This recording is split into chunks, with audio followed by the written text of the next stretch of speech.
ఓం శ్రీరామచంద్ర పరబ్రహ్మణే నమః. ఓం నమో వశిష్ఠ విశ్వామిత్ర వ్యాస వాల్మీకి సుఖాదిభ్యః. ఓం శుక్లాం భరధరం విష్ణుం శశివర్ణం చతుర్భుజం ప్రసన్నవదనం ధ్యాయేత్ సర్వవిఘ్నోపశాంతయే. ఓం నమో బ్రహ్మాదిభ్యో బ్రహ్మ విద్యా సంప్రదాయ కర్తృభ్యో వంశ ఋషిభ్యో మహద్భ్యో నమో గురుభ్యః. ఓం శ్రీరామో రామభద్రశ్చ రామచంద్రశ్చ శాశ్వతః రాజీవలోచన శ్రీమాన్ రాజేంద్రో రఘుపుంగవః. శ్రీ యోగవాసిష్టము నిర్వాణ ప్రకరణము పూర్వార్ధము. అంటే ప్రకృతి ఆత్మ కంటే వేరైనది కాదు. అంటే మట్టి నుండి ఈ కుండ వేరైనది కాదు కదా. అలాగే ఈ యొక్క మట్టి తనమే కుండ యందు వెలయుతూ ఉన్నట్లుగానే ఈ ఆత్మయే ప్రకృతి యందు కూడా అలరారుచూ ఉన్నది. ఎలాగంటే నీటి యొక్క సుడిగుండాన్ని పోలేటువంటి ఈ ఆత్మ యొక్క వివర్తమే ఆ ప్రకృతి అని చెప్పబడుతూ ఉన్నది. ఆత్మ యొక్క స్పందనము వలననే ప్రకృతి కలుగుచూ ఉండడం వలన ఆత్మయే ప్రకృతి అని కూడా గ్రహించాలి. వాయువు దాని యొక్క చలనాన్ని, అంటే పేరుకు మాత్రమే వేరై ఉన్నప్పటికీ కూడా వస్తువు ఒకటే అయి ఉన్నది. ఆ స్పందము వాయువు ఒకటే. అలాగే ఆత్మ ప్రకృతులు పేరుకి వేరొగుతున్నట్లుగా ఉన్నప్పటికీ కూడా వాస్తవానికి అవి వేరు కానే కావు. అజ్ఞానము వలన కలిగేటువంటి ఈ భేదము రజ్జు సర్పభ్రాంతిలాగానే, అంటే చీకటిలో ఉన్నటువంటి త్రాటిని చూసి పాము అని భ్రమించి భయపడినట్లుగానే దీపపు యొక్క సాయము చేత వచ్చి చూసినప్పుడు పాము అనేటువంటి భ్రమ నశించిపోగా రజ్జువు అంటే తాడు మాత్రమే మిగులుతుంది. అలా ఎన్నిసార్లు చూసినప్పటికీ కూడా ఇంకా ఆ తాడుగానే ఉంటుంది. అటువంటి జ్ఞానోదయం గనక వచ్చిందనుకో, ఇక ఈ యొక్క జగత్తు పరమాత్మ అనేటువంటి భేదము తొలగిపోతుంది. అంటే ఈ క్షేత్రమున, అంటే ఇప్పుడు క్షేత్రము అన్నప్పుడు మనం పొలము భూమి అనే చెప్పుకుంటాం. దాని యందు ఈ చిత్తు అనేటువంటి కల్పన అనేటువంటి విత్తనం పడింది అనుకో, భూమి యందు విత్తనం పడితే ఏమవుతుంది? అంకురాన్ని అంటే మొలకను తోపింపజేస్తుంది. అలాగే ఈ చిత్తు అనేటువంటి కల్పనను ఈ చిత్తము అనేటువంటిది ఉత్పన్నమవుతుంది.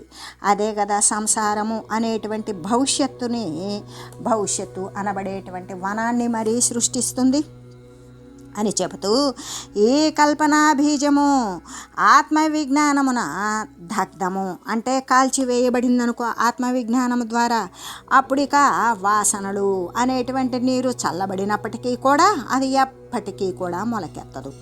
ఎందుకు? విత్తనం పెట్టి నీరు పోస్తే అది మొలకెత్తుతుంది. అదే వేయించిన విత్తనం పెట్టి మరి నీరు పోసినా కూడా అది మొలకెత్తదు. అలాగే అనేక కల్పనలు అనేవి మరి ఉన్నప్పటికీ కూడా అది ఆత్మజ్ఞానము వల్ల దగ్ధము చేయబడినటువంటి బీజము ఎన్ని రకాలైనటువంటి వాసనలు అనేవి ఉన్నప్పటికీ కూడా అది మళ్ళీ కూడా ఎప్పటికీ అంకురించదు, అంటే మొలకెత్తదు. అంటే చిత్తక్షేత్రమునందు ఈ కల్పనా బీజము కనుక పడకపోతే ఇక సుఖము దుఃఖము మొదలైన ఫలాలతో కూడినటువంటి ఈ శరీర వృక్షానికి కారణమైనటువంటి ఈ చిత్తము అనేటువంటి అంకురాలు లేవవు కదా అని చెబుతూ, ద్విత్వం జగత్య సదుపాత్తమబోధజాతం బోధక్షయం జహి బోధముపాగతోసి ఆత్మైక భావ విభవేన భవ భయాత్మా నాస్త్యేవ దుఃఖమితి నః పరమార్థసారం. కాబట్టి ఓ రామ, నీవు ఆత్మబోధాన్ని పొంది ఉన్నావు. ఇప్పుడు దాని యొక్క ఫలితంగానే అజ్ఞాన ప్రమాదము అనేటువంటి అభావముతో నిండిపోయి ఉండు. అంతేకాదు భ్రమతో కూడినటువంటిది అయినా ఏ ద్వైత బుద్ధి అయితే ఉన్నదో దానిని వదిలివేయు. అంతేకాదు ఆత్మైక భావరూపమైనటువంటి నిరతిశయానంద వైభవము చేత నీవు పరిపూర్ణమై నిండిపోయి ఉండు. ఇక ఏ భయము లేనటువంటి అభయాత్ముడివే అవ్వు. 3 కాలాల యందు కూడా, భూత భవిష్యత్ వర్తమాన కాలాల యందు కూడా ఎప్పటికీ దుఃఖం లేదు. ఇది మేము చెప్పేటువంటి పరమార్థసారము అని చెబుతూ రామ, బోధను నశింపజేసేటువంటిది, అజ్ఞానము వలన పుట్టేటువంటిది, అసద్రూపమైనది అయినా ఈ ద్వైత భావము ఈ ప్రపంచమునందు నీవు దానిని వదిలివేయు. ఎలాగంటే నీవిప్పుడు జ్ఞానాన్నే పొందావు. ఆత్మైక రూపమైనటువంటి ఆత్మతో ఏకరూప నిరతిశయ ఆనంద వైభవముతో కూడి నీవు భయము లేనివాడవై అభయరూపుడివే అవ్వు. దుఃఖము ఏ కాలమందు లేదు అనేటువంటిదే మా యొక్క ఈ బోధ యొక్క పరమార్థోపదేశ సారము అని చెప్పగా, వికారేభ్యో వివర్తస్య వైలక్ష్యామి హోచ్యతే అప్రబోధాద విద్యాస్తి ప్రబోధే నాస్తి నేతి చ. అంటే అనేక మార్పులకు, ఒకటి ఉంటే అక్కడ ఇంకొకటిగా కనపడేటువంటి దాని యొక్క భేదాలకు అజ్ఞానము వలన అవిద్య ఉండటం అనేది జ్ఞానోదయము చేత అది తొలగిపోవడం అనే ఈ విషయాలను గురించి కూడా తెలియజేసి, ఈ నిర్వాణ ప్రకరణమునందు సంస్కృతి అంటే దేని ద్వారా ఈ భవస్థితులు అనేవి కలుగుతూ ఉన్నవి అనేది ఆ సంస్మృతి గురించి, అంటే పుట్టి చచ్చేటువంటి శరీరాలను ధరించేటువంటి ఆ విచార యోగాన్ని గురించి శ్రీ వశిష్ఠ గురుదేవులు తెలియజేశారు. అప్పుడు ఏమంటున్నాడు శ్రీరామచంద్రుడు అంటే, జ్ఞాతం జ్ఞాతవ్యమఖిలం దృష్టం ద్రష్టవ్యమక్షతం పరేణ పరిపూర్ణాః స్మో బ్రహ్మజ్ఞానామృత తేనతే. తెలుసుకొనవలసిన దానిని అంతటినీ కూడా నేను తెలుసుకున్నాను. అంతేకాదు చూడదగిన దానిని అంతటినీ కూడా లెస్సగా చూసి ఉన్నాను. బ్రహ్మమునందు పూర్ణలము కూడా అయి ఉన్నాము.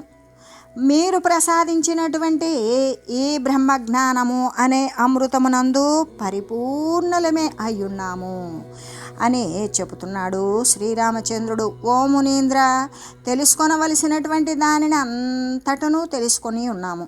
చూడదగిన దానిని కూడా లెస్సగా చూసి ఉన్నాము. బ్రహ్మమున పరిపూర్ణములే అయ్యున్నాము. మీరు ప్రసాదించిన ఉత్తమమైనటువంటి జ్ఞానామృతము చేత మేము పూర్ణత్వాన్ని పొంది ఉన్నాము అని చెబుతూ, పూర్ణాత్ పూర్ణమిదం పూర్ణం పూర్ణాత్ పూర్ణం ప్రసూయతే పూర్ణేన పూరితం పూర్ణం స్థిత పూర్ణే చ పూర్ణత. అంటే పూర్ణము నుండి పూర్ణమే ఉంటుంది. పూర్ణ స్వరూపమున వెలువడుతూ ఉంటుంది. నిండిపోయిన దాని నుండి నిండే ఉంటుంది. అలాగే దాని యొక్క నిండు స్వభావము చేత వెలయుచు అదే కనబడుతూ ఉంటుంది.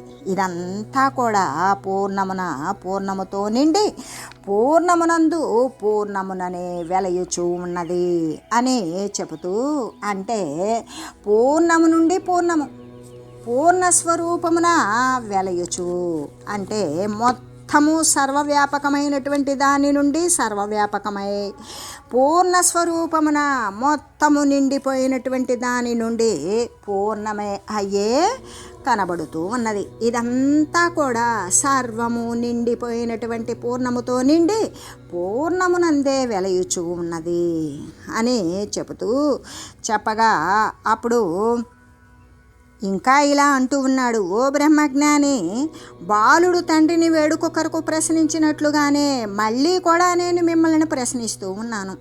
కోపగించుకోకండి. దీని వలన నా జ్ఞానము అంటే ఇతరుల యొక్క జ్ఞానం కూడా పెంపొందుతుంది కదా అని చెబుతూ, శ్రోత్రం చక్షు స్పర్శనంచ రసనం ఘ్రాణమేవ చ విద్యమానమపి బ్రహ్మాన్ దృశ్యమానమపి స్ఫుటం కథం మృతస్య వైజంతోర్విషయం స్వం న పశ్యతి జీవతస్య కథం సర్వం విషయం స్వం ప్రపశ్యతి. ఓ బ్రహ్మజ్ఞ, కన్నులు, మరి చెవులు, నాలుక, ముక్కు, చర్మము అనేటువంటి ఈ జ్ఞానేంద్రియాలన్నీ కూడా కనబడుతూ ఉన్నప్పటికీ కూడా మరి మృతుని యొక్క ఇంద్రియాలు ఏల విషయాలను గ్రహింపజాలకుండా ఉన్నవి. చనిపోయిన వాడు ఉన్నాడు, వాని యందు కూడా ఈ యొక్క జ్ఞానేంద్రియాలు కనబడుతూనే ఉన్నవి. ఏంటవి? చక్షువు, శ్రోత్రము, జిహ్వ, ఘ్రాణము, త్వగేంద్రియాలు అనేటువంటి జ్ఞానేంద్రియాలు కనబడుతూనే ఉన్నవి కదా. అయినప్పటికీ కూడా చనిపోయిన వాని యొక్క ఇంద్రియాలు కనబడుతూనే ఉన్నాయి. చనిపోయాడని చెప్పారే కానీ వానికి కూడా ఈ యొక్క అంటే మరి చెవులు, చర్మము, ముక్కు, నాలుక, కన్ను అనేటువంటివి ఇవన్నీ ఉన్నాయి. అయినా కూడా అవి ఈ విషయాలని ఎందుకు గ్రహించడం లేదు? జీవించి ఉన్నటువంటి వాని యొక్క ఇంద్రియాలు మాత్రమే గ్రహిస్తున్నవి. అవి ఎలా గ్రహిస్తూ ఉన్నవి అంటే ఇంద్రియాలు బయటకు వెళ్ళిపోతూ ఉన్నవి. అంతేకాదు బయటికి వచ్చి ఈ యొక్క మరి కుండ, గోడ అనేటువంటి జడ విషయాలను అనుభవంతోటి హృదయమున ఎట్లు కలిగింపగలుగుతూ ఉన్నవి. అంతేకాదు ఇనప కమ్మీలలాగానే వేరువేరుగా ఉండేటువంటి కుండ కానీ ఇంద్రియాలు కానీ ఒకదానితో ఒకటి ఆకర్షింపబడుతుంది, ఇంకా జ్ఞానాన్ని కలిగిస్తూ ఉన్నవి అని తలస్తూ ఉన్నప్పటికీ కూడా ఇది సంభవం కావడం లేదే అని ఈ విశేషాలన్నింటినీ కూడా విశేషంగా తెలిసి ఉన్నప్పటికీ కూడా మళ్ళీ కూడా ప్రశ్నిస్తూ ఉన్నాను. దయచేసి ఈ విషయాన్ని సంపూర్ణంగా వచించండి అని ప్రార్థించగా అప్పుడు శ్రీ వశిష్ఠ గురుదేవులు ఇలా చెప్తూ ఉన్నారు.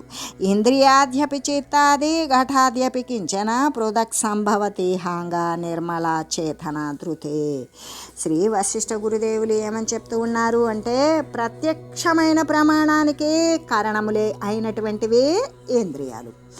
ఆ ఇంద్రియాలు విషయాలైనటువంటి ఆ ఇంద్రియాలను విషయములైనటువంటి ఈ కుండ, గోడ మొదలైనటువంటివి ఈ గ్రహణ ద్వారమైనటువంటి ఈ చిత్తము కూడా చైతన్యము కంటే వేరు కావు అని నీవు లెస్సగా విచారించి విచారిస్తే తప్ప తెలియదు. అందుకని నీవు లెస్సగా విచారించు, తెలుస్తుంది.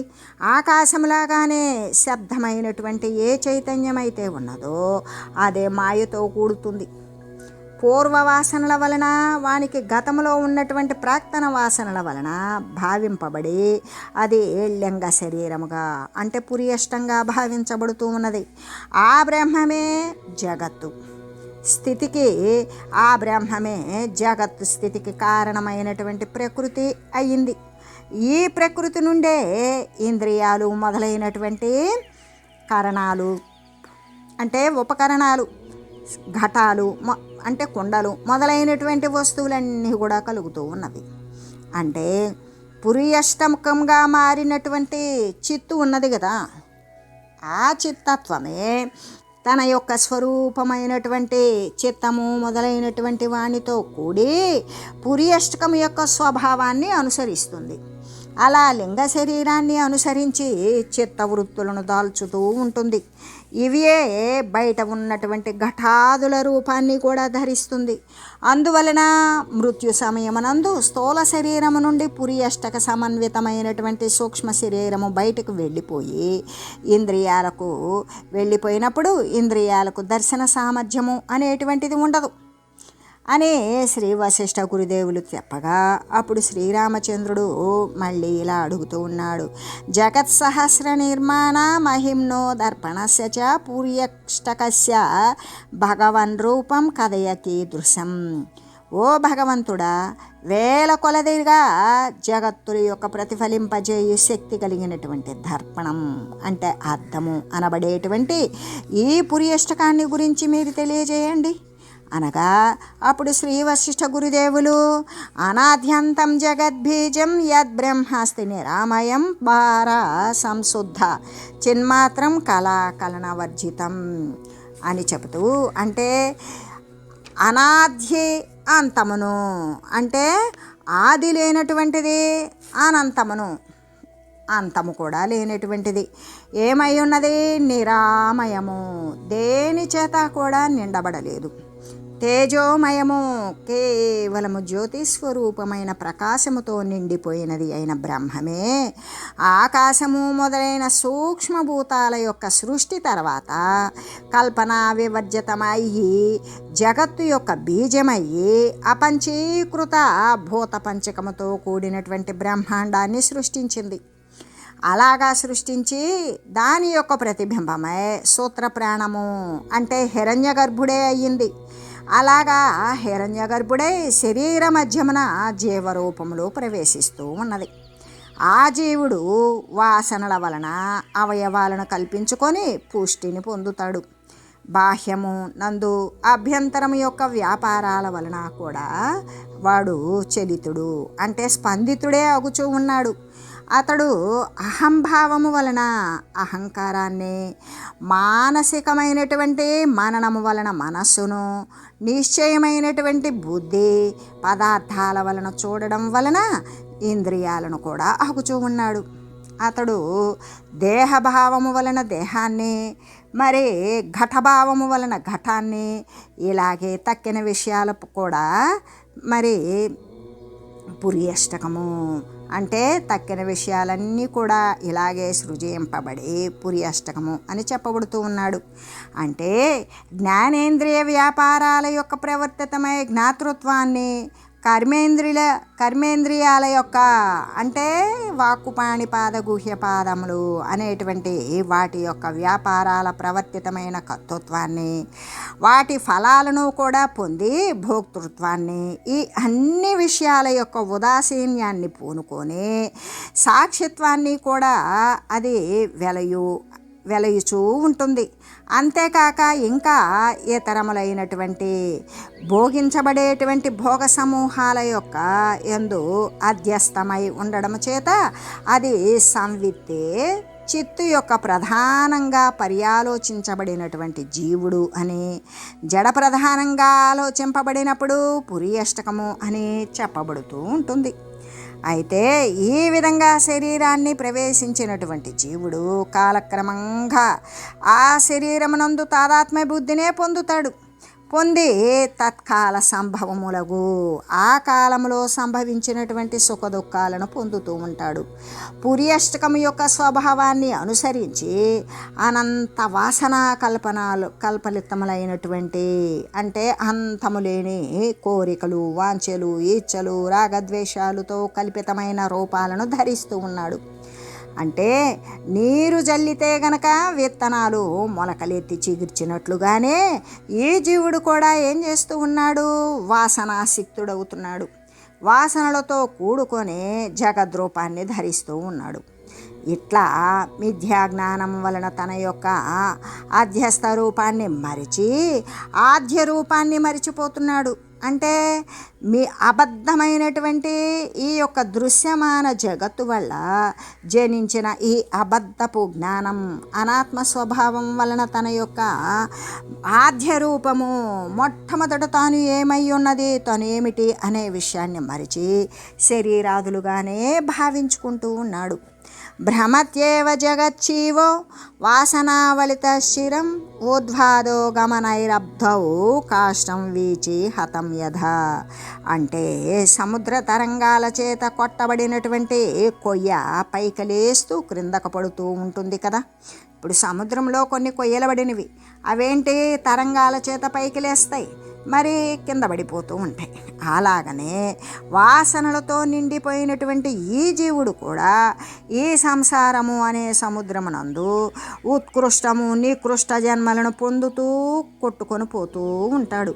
అంటే వాని యొక్క వాసన కర్మ సంబంధమైన వాసనలను ఆసరా చేసుకొని ఈ సంసారము అంటే ఈ చావు పుట్టుకుల సముద్రమున మరి ఉన్నతమైన నీచమైన శరీరాలను పొందుతూ కొట్టుకొని పోతూ ఉంటాడు అని తెలియజేస్తూ, అంతేకాదు అంటే ఓ రామచంద్ర ఇంకా కూడా విను, సముద్రమందు తరంగాల చేత కొట్టబడినటువంటి కట్టెలాగానే వాసనలతో కూడుకున్నటువంటి జీవుడు కూడా ఈ ప్రపంచమునందు ఊర్ధ్వంగా అధోగమనాల ద్వారా చిరకాలము తిరుగాడుతూనే ఉంటాడు అనే చెబుతూ, అంటే సనక సనందనాదులు అంటే సనత్కుమారుడు, సుజాతుడు, సనక సనందుడు, మరి ఇటువంటి సనక సనందనాది మహర్షులను పోలేటువంటి ఒకనొక శుద్ధ జీవుడు తన యొక్క పూర్వమైనటువంటి కల్పించబడినటువంటి సాధన ఫలంగానే మొట్టమొదటి జన్మమునందే ఆత్మబోధన పొందాడు. అలాగా పొంది భవబంధన ముక్తుడే అయ్యాడు. మళ్ళీ కూడా ఈ శారీరకమైనటువంటి దేహ పరంపరలు అనేటువంటి దాని నుండి ముక్తత్వాన్ని పొందాడు. పరమపదమునే వెలయుచూ ఉన్నాడు. ఇంకో జీవుడైతే చాలా జన్మలను ఎత్తాడు, చాలా కాలం శ్రమించాడు, ఆత్మజ్ఞానం వలన పరమపదాన్ని పొందుచున్నాడు. ఇది జీవుడు శరీరాన్ని దాల్చేటువంటి విధం. ఇంకా కూడా ఇంద్రియాల యొక్క అసహాయం చేత జడములైనటువంటి ఈ యొక్క ఘటాదులను గ్రహించి రీతిని కూడా విను. అంటే చిత్తము యొక్క కల్పన వలననే శరీరంగా మారినటువంటి ఈ చైతన్యము పంచేంద్రియాలతోడను కూడా మనసుతోడను కూడా కూడి వెలయుచూ ఉన్నది. అప్పుడు ఇక ఆ తర్వాత ఈ శరీరాలు అనబడేటువంటి బాహ్య పదార్థాలు దృశ్యాలుగా తన కడుకు వచ్చినప్పుడు ఈ యొక్క కన్నులు మొదలైనటువంటి జ్ఞానేంద్రియాల యొక్క ద్వారాల నుండి వెలువడి ఆ యొక్క శరీరాలను ఆవరించినటువంటి ఆకాశమున అంటే అక్కడ ఉన్నటువంటి ఖాళీలో పడగా చైతన్యముతో ఏకమే అగుచూ ఉన్నాడు. అంటే చైతన్యము యొక్క సంస్మరిశం చేత అధ్యాసతోటి ఆత్మైకత్వాన్ని పొందుతూ ఉన్నాడు. ఇక ఆయా విషయాల యొక్క జ్ఞానం కూడా లభిస్తూ ఉన్నది. అంటే జీవ చైతన్యముతో కూడినటువంటి శరీరమునందలి ఇంద్రియాలతోటే బాహ్యం యొక్క విషయాలతో కూడా సంబంధము అనేటువంటిది వనగూడుచూ ఉంటుంది. మృత్యువుకైతే కాదు కదా. స్వేచ్ఛతరములైనటువంటి ఈ కన్నుల యొక్క రశ్మి అంతఃకరణమైనటువంటి వృత్తులు ఎందులాగానే బాహ్యములైనటువంటి ఈ యొక్క ఘటాది వస్తువులు ఎందు ప్రతిబింబిస్తూ ఉన్నవి. ఇంకా ఆ ప్రతిబింబాలు మరలా కూడా లోపల ఉన్నటువంటి జీవునితో కలిసినప్పుడు అవి అనుభవయోగ్యమే అవుతూ ఉంటుంది. జీవునికి ఇటువంటి అనుభవమే కదా లభిస్తూ ఉంటుంది. కానీ కేవలము బహిరంగమగు అనుభవము లేనే లేదు. అంటే ఈ యొక్క నేత్రగోళాలు అనబడేటువంటి ఈ రెండు కూడా పొరలు మొదలైనటువంటి దోషాలు లేక సానబెట్టబడినటువంటి ఇంద్రనీలాలులాగానే మెరుస్తూ ఉన్నప్పుడు బాహ్యములైనటువంటి శరీరాలతో కూడినటువంటి చిత్తవృత్తులు అందులో ప్రవేశిస్తూ ఉన్నవి. కాబట్టి ఓ రాఘవ, ఇలాగా ప్రతిబింబంతో జీవుడు కూడినప్పుడే అతడు బాహ్యమైనటువంటి పదార్థాలను గ్రహిస్తూ ఉన్నాడు అని చెప్పబడుతూ ఉంటుంది. ఇలాగా సంయోగమునందినటువంటి దానిని బాలుడు కూడా గ్రహింపగలుగుతూ ఉంటాడు. అయితే ఇది పశువులకు గుల్మలతాదులకు కూడా సంభవిస్తూనే ఉంటుంది. ఇంకా జీవుడు ఎందుకు దానిని గురించి తెలియలేకపోతూ ఉన్నాడు అంటే ఈ నేత్రాల యొక్క అధోభాగమున ఉండేటువంటి నిర్మలమైనటువంటి కిరణాలు దూరమున ఉన్నటువంటి విషయాలను కూడా ఆలింగనమునర్చి అంటే దూరంగా ఉన్న విషయాలను కూడా చూస్తూ ఉన్నవి. దాని విషయకమైనటువంటి జ్ఞానాన్ని కలిగిస్తూ ఉన్నవి. ఈ విధంగా అనుసరించే ఈ స్పర్శము, రసము, గంధము మొదలైనటువంటి విషయాలు కూడా జీవునికి జ్ఞానం కలుగుతూ ఉంటుంది అని చెబుతూ శబ్దము ఆకాశమున ఉన్నప్పటికీ మరి చెవుల యందలి ఆకాశాన్ని ప్రవేశించుట వలన గంధము వాయువుతో కూడి అంటే వాసన వాయువుతో కలిసి ఈ యొక్క నాసాపుటాల యొక్క అంటే ముక్కు రంధ్రాల యొక్క ద్వారము జీవుని యందు చొచ్చుట వలన వీటి యొక్క జ్ఞానం కూడా కలుగుతూ ఉంటుంది అనే శ్రీ వశిష్ఠ గురుదేవులు తెలియజేశారు. అప్పుడు శ్రీరామచంద్రుడు అడుగుతూ ఉన్నాడు, దృశ్యతే మానస దర్శే యంత్రాధార్వౌ దరేషుత ప్రతిబింబిత మే తన్మే బ్రూహి బ్రహ్మన్ కిమాత్మకం. ఓ బ్రహ్మజ్ఞ, మనస్సున అద్దమున మణియందున నీటియందున కూడా లేత చిగుళ్లలోనూ ప్రతిబింబంలాగా కనిపించేటువంటిది ఏమిటి, దానిని గురించి తెలియజెప్పండి అని అడగగా అప్పుడు శ్రీ వశిష్ఠ గురుదేవులు ఇలా చెప్తూ ఉన్నారు, అత్యంత జడయోరేవ జీవయోరివ తన్మిద ప్రతిబింబం దృశో భ్రాంతిం విద్ధి వేద్య విధం వర. ఓ జ్ఞానిశ్రేష్ఠ, అత్యంతమైనటువంటి జడములైన అంటే జడము అన్నప్పుడు వాటంతటికి వాటికి స్వచ్ఛమైనటువంటి కదలిక ఉండదు. ఏ శుద్ధ చైతన్యం యొక్క సాన్నిధ్యం వలనే అది కదులుతూ ఉంటుంది. అటువంటి దానినే జడము అని చెప్తాం. అట్లాగే ఇక శరీరాలే కాదు, ఇంకా కూడా బాగా ముద్దుగా అత్యంత జడములైనటువంటి అద్దము, ప్రతిబింబము, చిత్తవృత్తులు, ఘటములలాగానే జీవుడు కూడా భ్రాంతియే అని గ్రహించు. కేవలము ఇవే కావు, జగత్తు కూడా భ్రాంతి అని నీవు గ్రహించాలి. ఈ జగత్తున నీకు విశ్వాసము కలుగుకుండా ఉండుగాక. అహంకారము మొదలైనటువంటి ఈ యొక్క చిత్తముద్ర తరంగాలు లాగానే తోస్తూ ఉంటాయి. వాస్తవానికి ఉన్నది ఆ చిత్ సముద్రము, అదొక్కటి తప్ప మరేమీ లేదు. ఈ యొక్క పరాంభుది యందు ఏ దేశకాలాదులు కూడా లేవు. వీటి యందు స్వరూపమైనటువంటి ఆత్మ ఒక్కటి మాత్రమే సత్యమై సర్వ ప్రదేశాల యందు సర్వకాలముల యందు సర్వము వ్యాపించి కనబడుతూ ఉంటుంది అని చెబుతూ నిత్యమసక్త తీర్ముదిత్తాత్మా శాస్త్ర శాంతమృషా సుఖ దుఃఖ విదంతః తిష్టని విష్టమతి సమతాయాం మస్తన సమస్త భవామయమాయ. నీవు ఎల్లవేళలా కూడా అవాసక్త చిత్తుడవై అనాసక్త చిత్తుడవై వెలయుచూ ఉండు. నీవు దేని పట్ల ఆసక్తి కలిగి ఉండకు.